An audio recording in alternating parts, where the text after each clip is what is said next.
এই মুহূর্তের খবর, চেতলা অগ্রণীর পুজো মণ্ডপ, সেই পুজো মণ্ডপে আগুন। গোটা মণ্ডপ শর্ট সার্কিট হয়ে গেছে।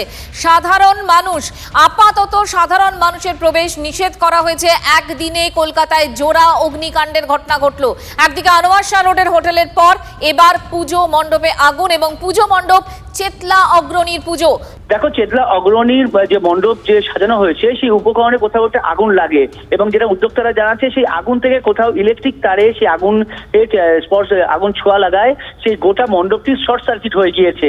যে কারণে চেতলা অগ্রণীর তরফে জানানো হয়েছে আজকে দিনভর এই মণ্ডপে কোনো সাধারণ যারা দর্শনার্থী তারা প্রবেশ করতে পারবে না, আপাতত বন্ধ রাখা হচ্ছে।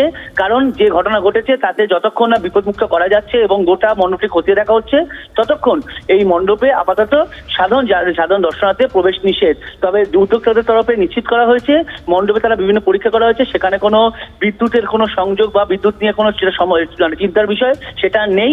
তবে যেহেতু আগুন লেগেছিল তাই কোথাও ত্রুটি রয়ে গেছে কিনা, কোথাও সমস্যা থাকছে কিনা সেটা খতিয়ে দেখা হচ্ছে। তাই আজকে দিনভর মণ্ডপ বন্ধ রাখা হচ্ছে সাধারণ দর্শনার্থীদের জন্য। আজ দিনের জন্য বন্ধ রয়েছে চেতলা অগ্রণীর পুজো মণ্ডপ, শর্ট সার্কিট গোটা মণ্ডপ, এবং সে কারণে আগুন লাগে। তারপরেই সাধারণ মানুষের জন্য বন্ধ করে দেওয়া হয়েছিল আজ চেতলা অগ্রণীর পুজো মণ্ডপ।